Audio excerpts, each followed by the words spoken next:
Folks, welcome back to So Bad It's Good, presented by Betches Media. Today, I can't wait to highlight this docuseries that just came out on Peacock. There are these pockets of time that I lived through, and I lived through in Los Angeles, California, that you sometimes kind of just forget as time marches on. But there's these little pop culture pockets that you're like, oh, wow, I remember this.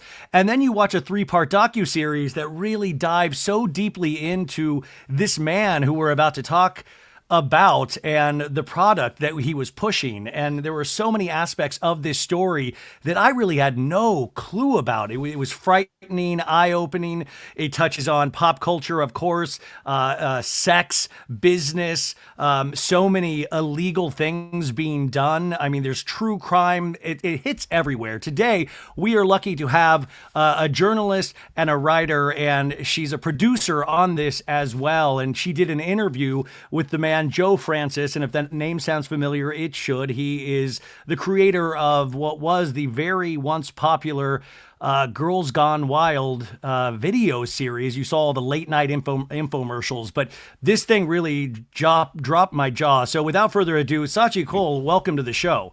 Thanks for having me. Hi. Hi. I just got to say, like, this kind of all got started because you did an interview with Joe Francis. He's in Mexico right now in Punta Mita. And how did you get access to a 9-hour interview with Joe Francis in the first place? You know, man, I'm always surprised by what you can get when you ask. Yeah, you're right. When I first approached Joe, it was in 2022 was when I actually did this interview. And I started doing the research for this story about 4 years ago. So I've been in it for a little bit of time now. But in terms of how we got to Joe, I think he had a lot of feelings about all this legal stuff that happened to him in Panama City Beach in Florida in the early 2000s. He had lots of feelings about how the police handled the investigation, about how he was treated. And when we looked at a lot of the research and some of the old reporting, we felt like, yeah, there were a lot of inconsistencies, and it did seem like there was maybe something there that he hadn't been able to talk about. So when I first approached him, it was very much to talk about those cases. And I think he felt really happy to talk about them because he does feel like he, was taken advantage of there. And there were certainly a lot of outstanding issues, but maybe not just the ones he thought were I mean, I had no clue about how many issues were really going down, because what I remember is, and what you guys, talk about is that you would be watching late night television on E or listening to Howard Stern, and all of a sudden it would be like, hey, are you ready to go down to spring break? And it was these Girls Gone Wild videos, and the whole kind of thesis was like, hey, let's get girls to flash themselves on screen. And it kind of became a cultural phenomenon. And then also we kind of joked about it, not realizing how insidious it truly was behind the scenes. And there are so many really emotional interviews with women that had participated in these that don't even remember agreeing to be on camera. And all of a sudden, this turned their life upside down once it hit, their family and their friends. And it still haunts them to this day in 2024. Yeah, I mean, there's so much in the DNA of the company of Girls Gone Wild that is around coercion. So it's important that the girls who are performing these things, that they're not professionals, they're not, women who work in sex work or who identify as people who work in sex work. They are regular girls, the girl next door, the girl that would normally do this, but she's going to do it for you. It was selling the fantasy. Yes, absolutely. The transition of just a regular college co-ed into effectively a slut for you, for profit.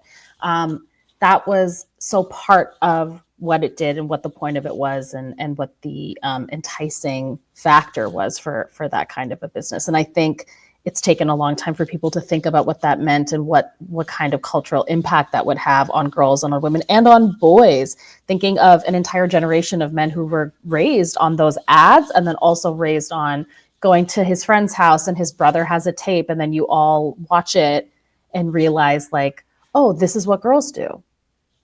Yeah. I mean, this is really a 360 look at everything, because not only does it have this really kind of huge interview with Joe Francis, but it also takes you into the start of this company, because it also gives him his quote unquote flowers in saying he really created something that was able to make him a multi millionaire by using infomercials and kind of like really hopping on this wave before, like he created this wave that nobody really knew was there. And, you know, he was a real aggressive businessman and turned into one, and that came back to haunt him. But it was wild because people gave him his props as a business person, but then through coercion, and you have interviews with some of the cameramen and people that were actually there at these parties trying to get girls to do these things and take their tops off and then participate in a sexual scene. And the one gentleman, he still seems just haunted by the entire experience because he got involved in the law case as well, and now realizes, you know, the pain he had put through these other women through. But Joe Francis remains resolute in that they did this to him. He is the real victim here. Yeah, I think it would be really curious to play a game to wonder what kind of business Joe Francis would have started if he wanted to make a completely different kind of business, because there's no doubt that he knows what people want. He knows how to give it to them. He knows how to market something. I mean, he's a very good business person, but he is not somebody who likes to take responsibility for anything. And he, you know, so far hasn't really taken any responsibility for much of anything he's been accused of. And he's been accused of a litany of things when it comes to, you know, what was happening within the company, how he was treating his employees, and then also how girls on his sets were being treated. And then even thinking about the kinds of relationships he has with women personally and what those women have said about him. It's a lot of smoke for one guy. It really is. I don't think we'll ever see him in the U.S. again. I would really find that hard to imagine. Have you heard from Mr. Francis or anybody on his team? I know you guys reached out to him to potentially participate in this, but I would imagine just even hearing what he said about you initially, writing a very strong email about how horrible you are. You know, have you heard from Mr. Francis or his team about the 3-part docuseries? No, that loquacious email he sent me a couple years ago was the last time I heard from him. It was poetry, and I held it. Yeah, you guys need to watch this docuseries because they put up some of the email. And it's like, you know, you think business person, they probably write eloquently. No, this person's using the see you next Tuesday word. He's very direct to the point. I was never unclear on how he felt, which I, you know, appreciate clarity at least. But no, I haven't heard anything. He declined to participate. We extended that offer to him, but he didn't take it. When you go into a situation like this in 2022, and like you said, you know, your mind wasn't decided. You weren't like, this is a bad guy completely. You had questions about this. How do you prepare for a 9-hour interview? How, you know, when you're in that with him, are you constantly kind of like, are you an empath? Are you picking up what he's putting down? Because even in the audio, he's like, hey, get my water quicker to his staff and all of this stuff. What is that like for you through those 9 hours? And was he able to charm you at all? I mean, I didn't, I hope not. I don't think I ever want any source to charm me. I don't think that's good for anybody, but I mean, I didn't go in thinking it was going to be 9 hours. I thought it would be a couple hours, hopefully, and we would get what we needed. He is not a linear speaker.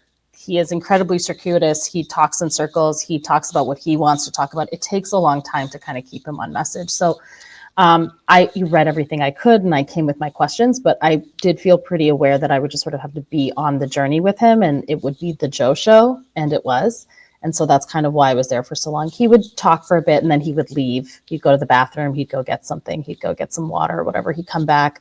You know, we had a photographer with us. So then we had to take some photos. He wanted to show me the property. You know, you kind of just have to be on the ride with him and get your questions in where you can. And that's what I did. And his property, you know, it's a 45,000 square foot property, which we've seen on the Kardashians, by the way. And I think the other interesting part of this docuseries is the way that we normalize Joe Francis in terms of celebrity culture. The Kardashians were very good friends with him. Kylie Jenner had her 21st birthday on, you know, in his Punta Mita property. You know, even when he was going through these court cases, it was big. Brad Pitt was wearing a Girls Gone Wild trucker hat. Ashton Kutcher was taking photos with Joe. I mean, he really was the toast of a certain type of celebrity in the Ed Hardy era of sorts. And I forgot about all of this. I kind of was like, oh my God, we celebrated this guy and thought it was the funniest thing ever. And then you actually think about the reality of it and what these women were put through. It gives it a kind of an emotional resonance that I'm like, God, what is the thing that's happening right now that we're going to look back on 15 years later and be like, what were we thinking? Well, I think there's a lot of things. I mean, the kind of culture that Girls Gone Wild birthed is not over. It's still happening. It's been happening. It's funny when you talk about these sorts of documentaries, it's these reconsiderations or these kind of these walks through nostalgia, and they are in a lot of ways, and it's important to have those reconsiderations. But these are conversations that people have been having the whole time. So if you're, a woman in the world, you've been talking about Girls Gone Wild for the last 25 years, whether you realize it or not, because it has had such an impact on how you are sexualized outside of yourself, how you might sexualize yourself within yourself, what kind of dynamics you have with other men, the bodily autonomy we have, with the internet. I mean, these are things that we've been talking about the whole time. But I think, our culture moves really quickly. Sex culture moves incredibly quickly, and then internet culture moves really quickly. And this is something that hits those three cell towers, basically. And so you kind of do have to take a second and think about this thing that's happened that has shaped so much of our culture, but we've almost forgotten because it's so odd, because it really does speak of a certain time. It's such a 2000 story, of course, because a company like that could not exist today in our internet environment. It speaks to the kind of celebrity that was happening in 2005. It's like such a, like the kinds of people he's hanging out with. But all of that has been happening this whole time. It's just, this is like a touch point that we can hold on to and look at, a microcosm of what culture we're still very much in. After watching this yourself and going through this process of making this, were there big surprises for you even after having talked to him in 2022?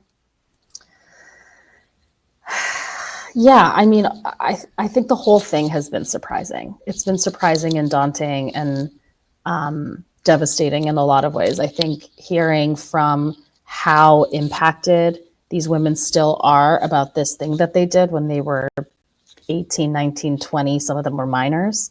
That's all. It's maybe not surprising is the word, but it is gutting. And it's something I think about a lot still, to be saddled with that kind of shame for that long. That's so disappointing and so frustrating to me. And it feels so much like the wrong person is carrying the shame, but so much of the story is about the shame that women are saddled with just because you have a body. That alone is shameful. And then what you do with it is this other layer that you never really outgrow. I mean, these are women who are now in their 30s and 40s. They have children, they have families, they have adults, they have careers, and they still think about this thing that they did when they were kids, and it follows them everywhere. I mean, that is a kind of shame that is so layered and so complicated. And it kind of takes me by surprise every time.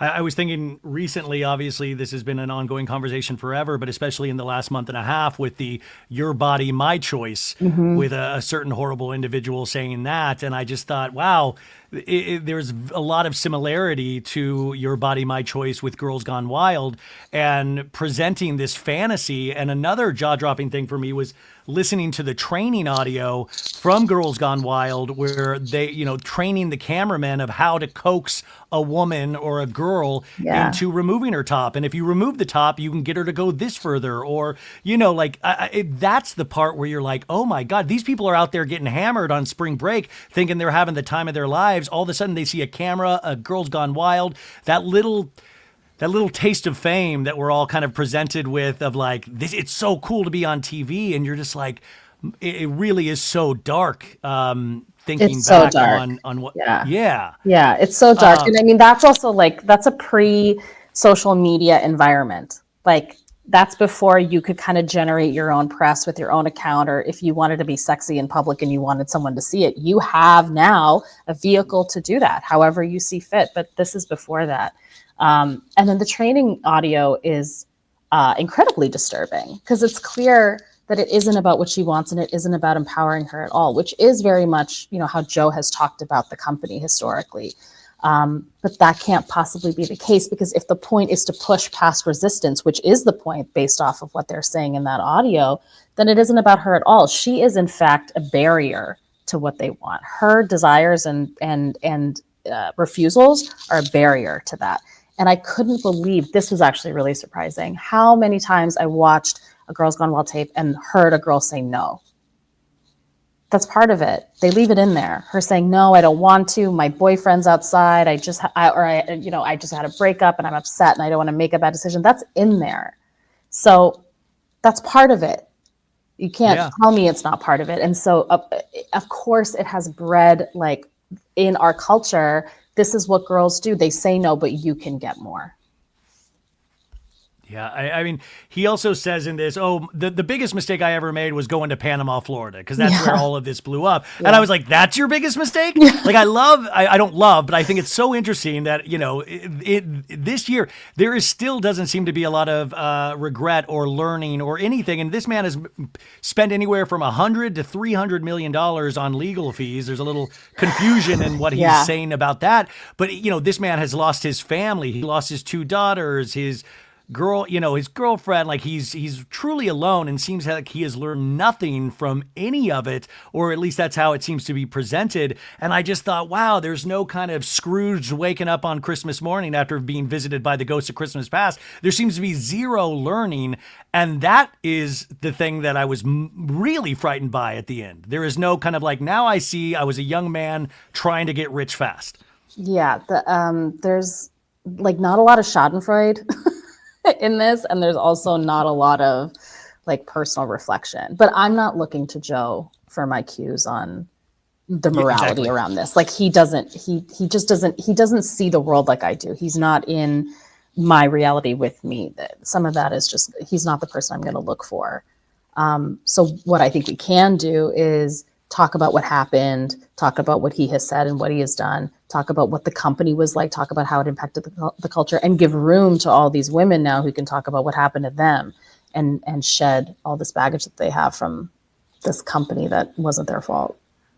I mean, just every step of the way, though, from the women to the way he treated his own employees to the way he treated like people that were close to him, it all just seems to be bad, bad, bad. What do you want the audience to take away from this? And by the way, this is very highly watchable. I know this sounds very intense, and it is intense, right? Like, I know, like, these are really big issues and themes, but at the same time, like I said, if you are a pop culture lover, I think this is so important just to remind you of this and how this can be repeated very easily again, and oftentimes is because of these business models that people like Joe Francis set up. But what do you want people to take from this series? Yeah, I promise it's not a slog. It's very bingeable. No, it's not, guys. I know this is a heavier conversation, but it really is, like, I hate to say entertaining, but it is. There is this entertainment value in it, but it's shocking at the same time. Yeah, it is. I mean, I guess the thing that I took from this over and over again every day that we worked on it was that we just weren't that far from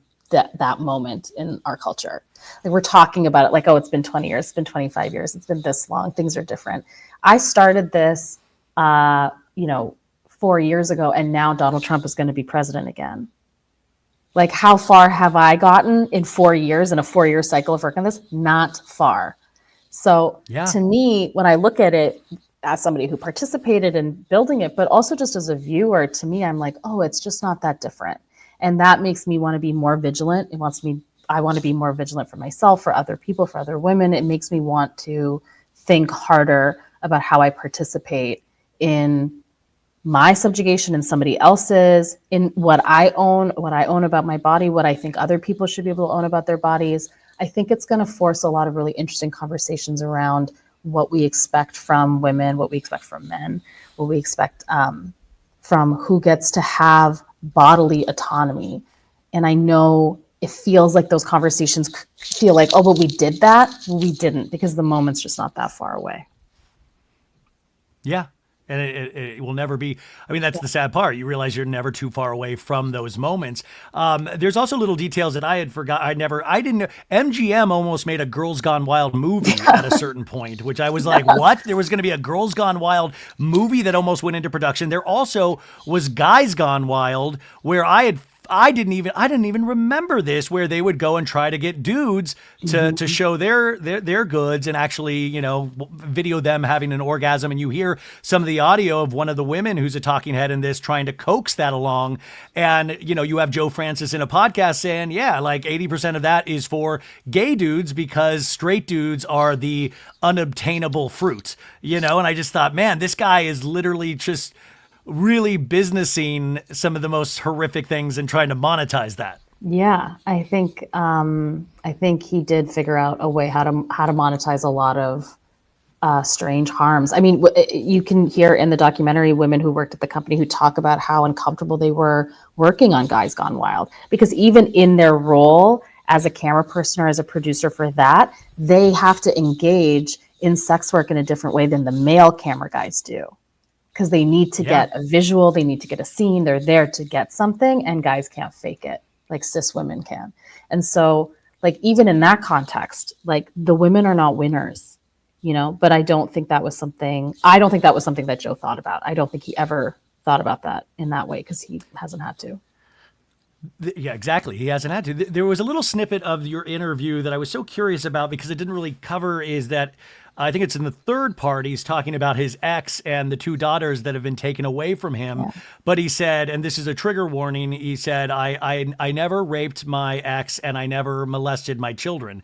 But I didn't even know the molesting the children was an actual thing that was thrown out there towards Joe Francis at all. Did I miss a piece? So what's really odd about that allegation, Joe had said it to me a couple of times in my conversations with him. He has said that his ex-partner has accused him of molesting their daughters, but she says that she has not said that. Her and her lawyers have not put that in anything. They've not put that in the public record, and they say that they don't think that that's happened. So the person who's actually introducing that is Joe. So I don't know why. Why would he introduce something like that? Well, I mean, to what? Whose benefit? Your guess is genuinely as good as mine. I couldn't put it together then. He is convinced that her and her camp and her side, or whatever bad actors are in cahoots with her, again, non-specific characters, that they have been saying this about him, but I couldn't find anything that came from her that said that. And I don't think that she believes that he has done that. And I don't think he has either. Like, I don't think that's what's happening there. But there are a lot of allegations between his ex-partner and him, and she has accused him of sexually abusing her in the past. So that is something in the public record that he has denied.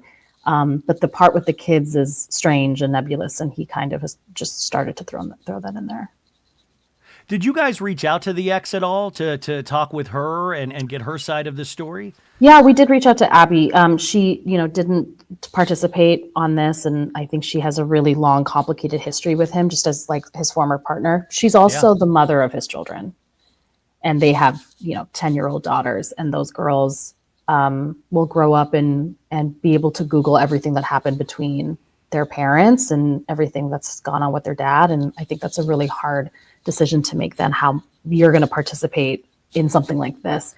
But we did have her lawyer who was in the documentary. And so he spoke a little bit about her case, but Wait, was that Ronald Richards? Yes. Yeah, that's right. That was her lawyer. I've had Ronald on the show a couple times in regards to Housewives things. And, yes. He's all over that. Yeah. Yeah. He's all over. Yeah. I was really like, oh, Ronald. Yeah. Yeah. And also you have our buddy Dave Holmes, who I love, speak to that kind of MTV aesthetic, but I love every one of his takes on pop culture. Yeah, so you guys, we love Dave here. So he's all over this. He's great. Do you know where the Girls Gone Wild IP or intellectual property, do you know where that stands now? Or do they still have any kind of working business where they push anything out?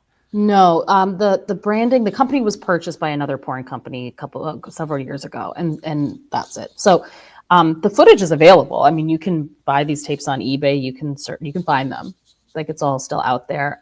But it is kind of a pre-internet company in a way, because it was physical tapes and then DVDs. So it's not digitized in the same way that, like, the stuff you're going to find in a contemporary porn company, the way it's digitized. But it is owned. It's just not owned by Joe, but there's nothing kind of coming out from the Girls Gone Wild brand. You wouldn't see a new tank top in circulation. Yeah, well, that's what I got scared. It's like them trying to bring back like Ed Hardy or something. I'm like, because there was a time where everybody was wearing those trucker hats. I remember this in Los Angeles, everybody wearing that. And like I said, like I watched this guy on, like he popped up on Real Housewives of Miami, friends with Leah Black, the Kardashians. Kim Kardashian wore a Free Joe shirt at one point, you guys. And they Kourtney had such Kardashian used to go out with him for a long time. Yes. I mean, he's so tied in with this, early aughts kind of pop culture, and they were very friendly and really helped each other. And there's a quote, I think, in the first episode where Joe really takes credit for reality television in a way and creating people like the Kardashians. And just to, this is another interesting fact you find out in the first one, is that Girls Gone Wild started because he worked for, what was the company that he worked? It was not True TV, but it was putting together he was working on a series called Banned from Television. Yeah, and it was all of this like car crash footage that you couldn't really watch on cable television. He would take it from the cutting room floor and turn it into this compilation tape. But he saw that and he saw this market going, if this is happening, I could do this with this. And then he was able to use that like infomercial space and kind of explode this, which was so interesting.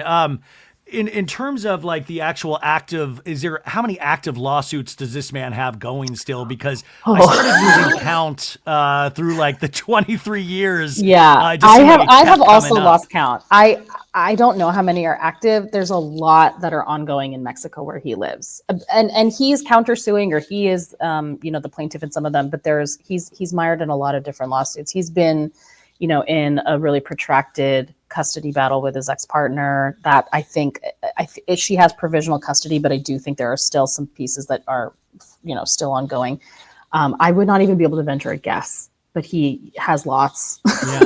It's endless. Yeah. Well, and this man served jail time. People forget that he did actually serve prison time. And, that's a part of this docuseries as well. Mm-hmm. I would be so curious, Joe Francis's thoughts on Diddy and everything that's going on with Diddy these days. I mean, like, honestly, I feel like, God, this guy will never come back to the United States just in case. I have to say, this really is this really stunning piece of work that I was, like I said, I binged all 3 episodes back to back, and I am still kind of reeling a little bit from it. But just amazing work. And in terms of like what you're working on next, do you have, like, is television and a docuseries, is that a medium that you're really loving? Are you working on other things right now in the pop culture docuseries space? I am. I've been in a couple of docs. This is probably the most involved I've been in a documentary, and it's been a very fulfilling and stressful and complicated experience, and I really like it. And I'm hopeful to do more. I'm looking forward to it. And then just since this is a pop culture show, besides watching this, which we will all watch, what do you personally watch? What do you decompress with when you're trying to get out of the darkness of Girls Gone Wild? Well, that's why I was laughing, because you had a Real Housewives background. I watch all of reality television. I've seen every episode of every show that's ever existed. I don't think there's You got to come back on just to talk Housewives sometimes. I really could talk. I could talk at length about it. I have so many thoughts about this season of Real Housewives of Orange County. I'm tired of this. They need to fix it. They need to fix it. Oh, were you Team Shannon, or were you Team Tamara, or Team I'm Alexis? done with all of them. I kind of think they just need to the way they rebooted New York. Everyone hates the New York reboot, which I think is wrong. I like it. And I think it's just a different vibe you got to catch up to. You just have to accept it's different. And I kind of feel like OC requires that, where I'm like, am I seriously still watching Tamara and Shannon have an argument? Like, about what? Like, I don't. We're gonna watch it for the rest of our lives, Scaachi. We are never going to stop watching it. I'm ready for season 2 of The Valley. That's what I need. I'm ready to go. Oh my God. I'm so locked in. And Vanderpump OGs are done, so That's we only look to The Valley now. Yes, I'm ready to go to The Valley. They can take Scheana and Lala there too if they want. I don't care. I just need to find out what happens to Jax and like what Brittany takes from that house. Oh, that's what I need to know. I just saw Brittany the other day, and I watched Girls Gone Wild, and I was like, Jax signed up for Girls Gone Wild at some point. He got the mailers. I'm glad we could end on a laugh, because I know this is a heavy topic, folks. But I give my highest recommendation to this. watch this docuseries. I think you're going to learn a lot from it, and it's going to remind you of a period of time that we are still living in. So congrats on this amazing piece of work, even though I know it's a very serious subject matter. And honestly, I hope I'm going to reach out to you to come back on for Housewives at some point. So I'll thank talk you about so it much. anytime. Thanks for having me. Thanks so much.